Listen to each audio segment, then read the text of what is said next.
morning. I am ELBERT MALAYO. I am a teacher.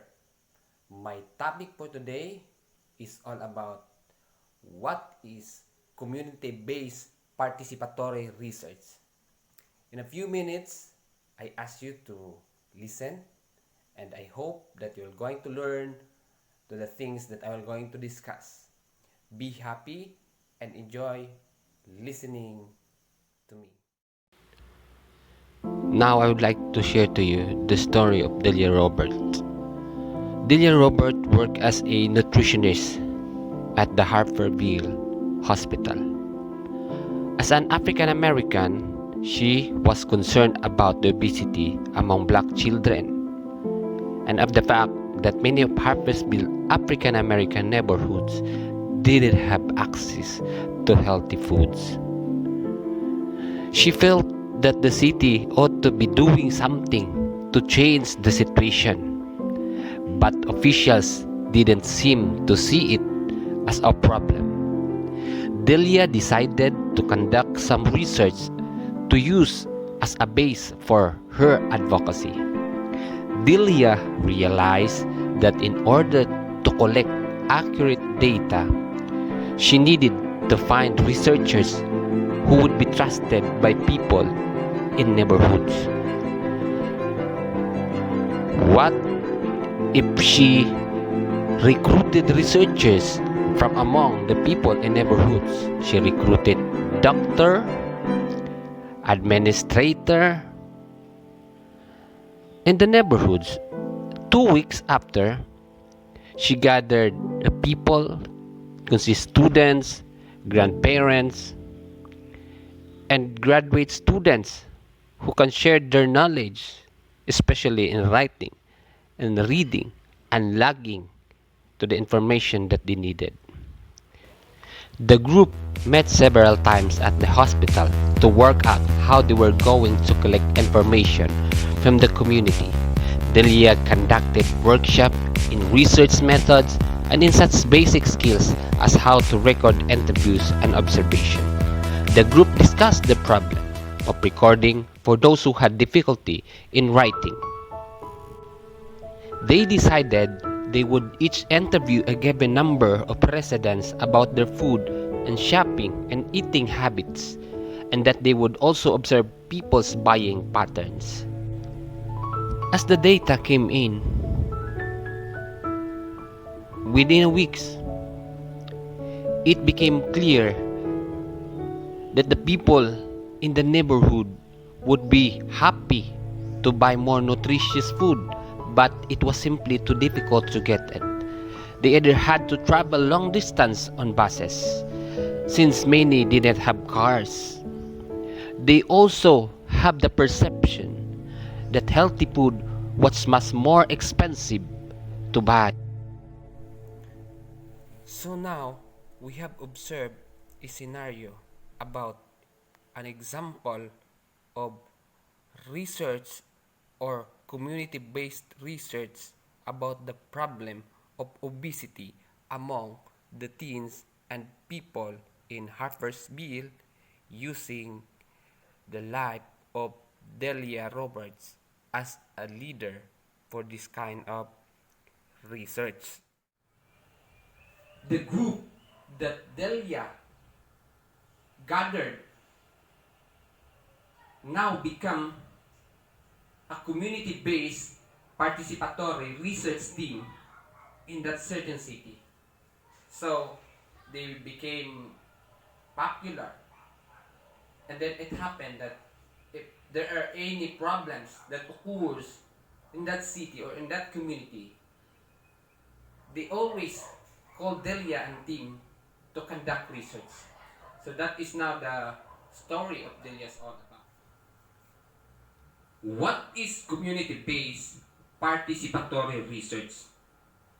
Community-based participatory research is a collaborative approach to research that involves all stakeholders throughout the research process, from establishing the research question to developing data. So that is all about collection of tools that involves stakeholders, people in the community. So it is a research framework that aims to address the practical concerns of people in community. And fundamentally, it helps change the rules of research which is being introduced by the researchers itself. So now, there are three things that we should remember about community-based participatory research. First, community-based. If we say community-based, this is all about, it is grounded in the needs, issues, concerns, and strategies of communities, community-based organization that serve them. So it means, if we say community-based, we will not go far away, but it means, where do you live, or where is the place that you stay or inhabit? You are the one who is involved to conduct research.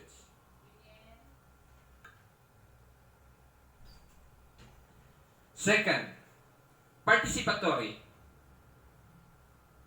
If you say participatory, it means directly engaging communities and community knowledge in the research and its outcomes. No? From the words participatory, it means involving people from the community. Now, you are calling people to get involved because there is a problem that occurs that needs solution. Third, action-based. If we say action-based, this is about supporting or enhancing the strategic action that leads to community transformation and social change. So why we are conducting this community-based research or CBPR?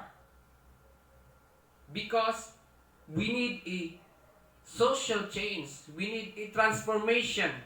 That is, this is the research all about.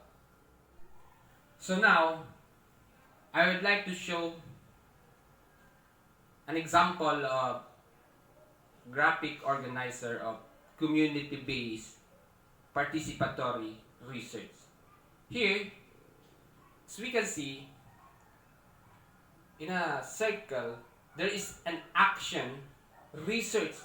First, before we will conduct research, the first thing that we should remember is we should always first or understand, know, or choose a problem that we will going to give a solution. Second, let us identify resources and solutions. So resources is very important. Without the resources, you can find a solution. So if we say resources, it involves financial matter, money. So that's it. Third, develop a plan. Develop a plan. You need to plan about the research. There is a saying that if we fail to plan, we are planning to fail. Next, we have now the plan. Let us implement the plan. Fifth, evaluate and perhaps return to step one. So, this is a cycle. Knowing the problem, choosing the problem, identifying the resources, and also the solution. Develop a plan. Implement the plan.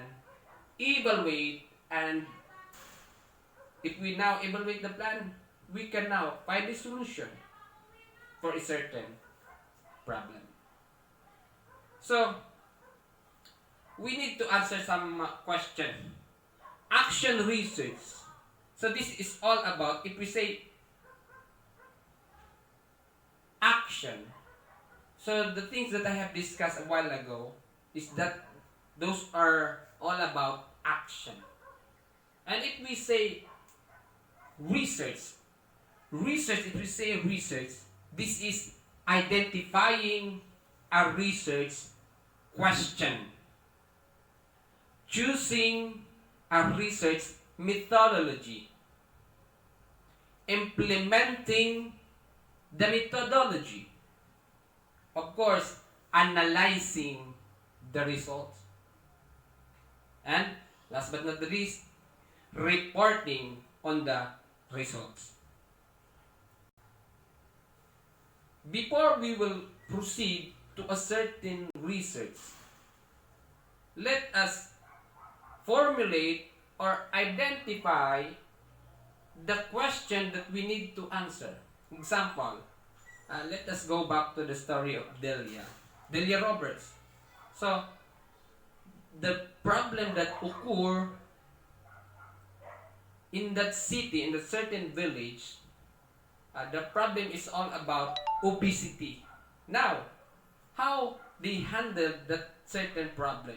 First, they formulate a certain question. The question that they have formulated is, what is the reason of the obesity of the teenagers or the people in that community? That is the first question. What is the reason of the obesity of the people in that community?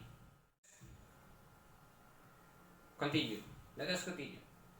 Choosing a research methodology.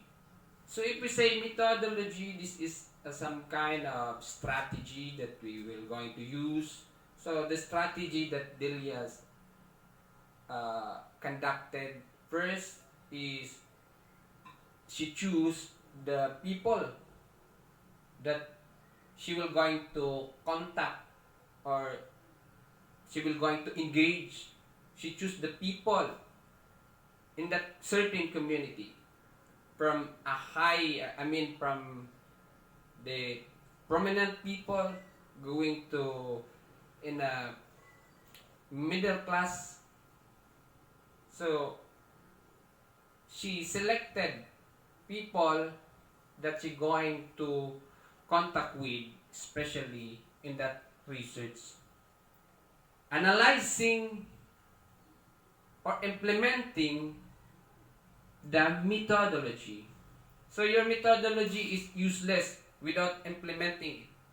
The implementation is very important. Next is analyzing the result. So if we say analyzing, this is analyzing, somehow evaluating. So, and the part of analyzing the problem, the result of the research that Delia Roberts had conducted, they found out that the people in the community, why they cannot afford or they cannot eat healthy foods, the reason is, or the reasons are, they need to travel a long distance travel in order to reach the market. So that is one of the reasons. Because most of the people in that community don't have a personal vehicle to travel. They just traveling by buses or using a public transport. And also one of the reason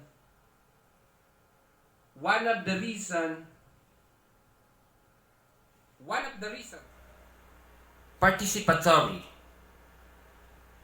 If we say participatory, this is all about directly engaging communities and community knowledge in the research process and its outcomes.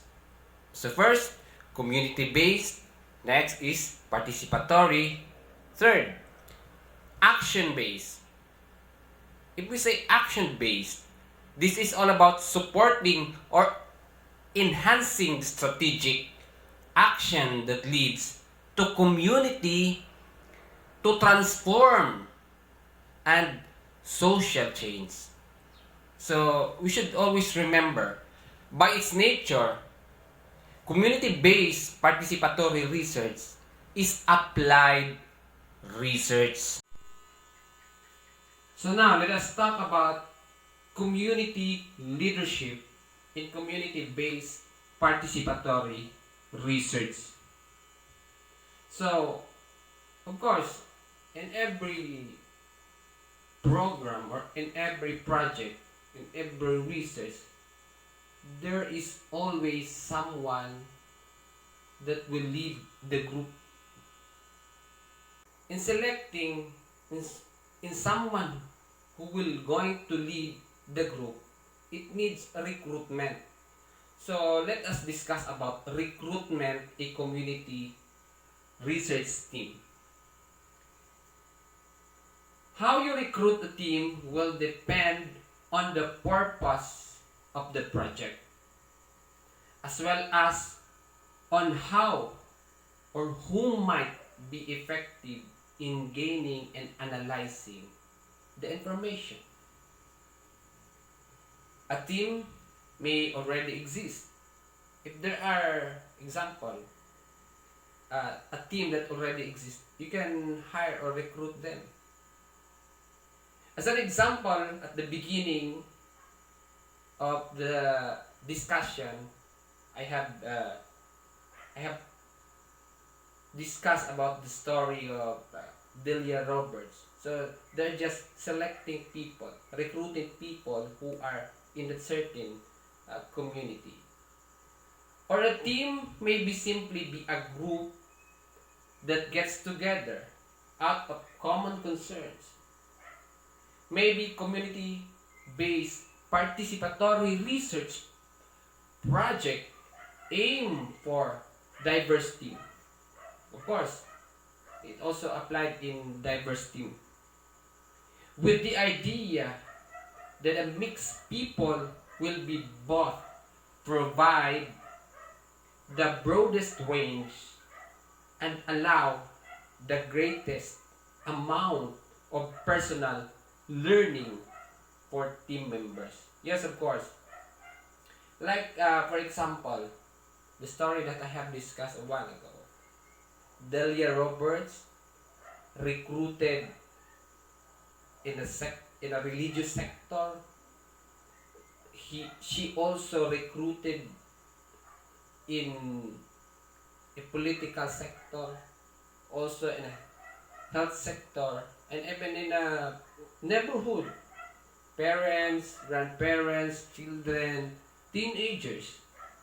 So, other projects may specifically draw only from a particular population.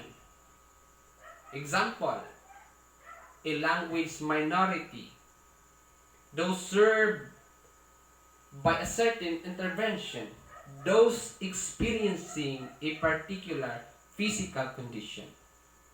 So, as a given example, a language minority. So, even though they are just in a minority, as long as they understand or understood each other, they can be a group of a research team. Those experiencing a particular physical condition, they might the people who have in common. So that's it. It often makes sense for at least half the team to be composed of people directly affected by the issue. So this is also good. It is also good that half of the team are directly affected with a certain issue. Example, I give an example. The group of people in Harpersville, teenagers, the teenagers who are obese. So we can hire them as a member of the research team. So what is the importance or what is the significance? Because those people who have this or are affected with the certain problem, they are the people can easily share their ideas on what's going on and how they can get it. Those numbers both assure good contact with the population. So the idea is half of the team should be composed of people directly affected by the issue.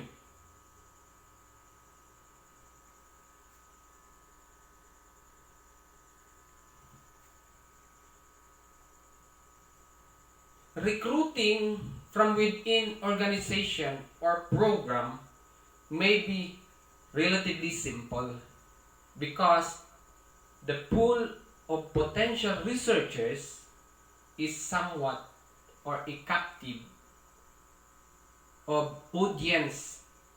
You know where to find them and you already have a relationship with them.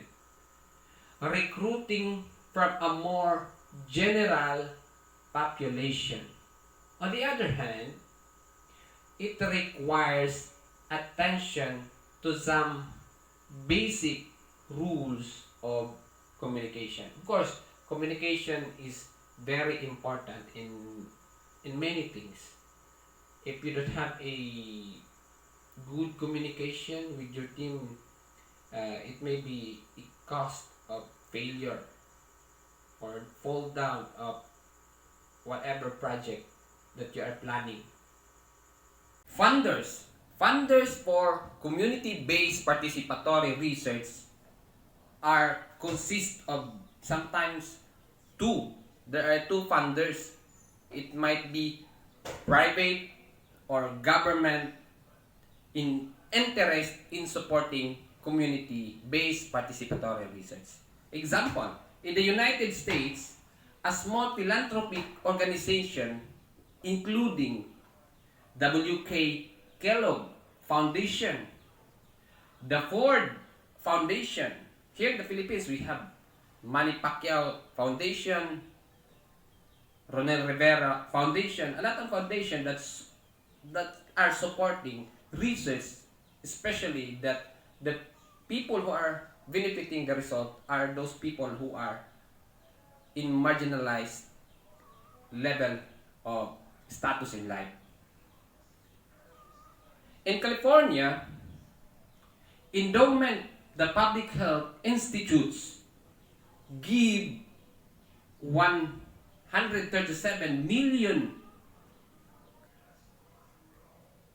In summary, community-based participatory research is a process conducted by and for the people most affected by the issue or intervention being studied or evaluated.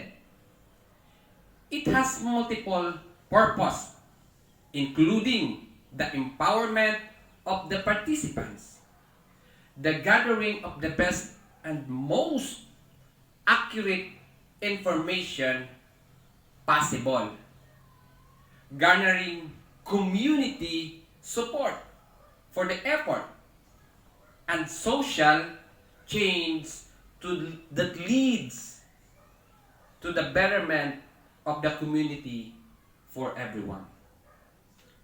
As with any participatory process, community-based participatory research can take a great deal of time and effort. The participants are often economically and educationally disadvantaged. Remember, they are educationally and economically disadvantaged, but yet, though they are lacking of basic skills and other resources, they could be part and member of this research. Thus, training and support, both technical and personal, are crucial elements in any action research or process. With proper preparation, however, participatory research and action research can yield not only excellent research, but huge benefits for community over the long period of time.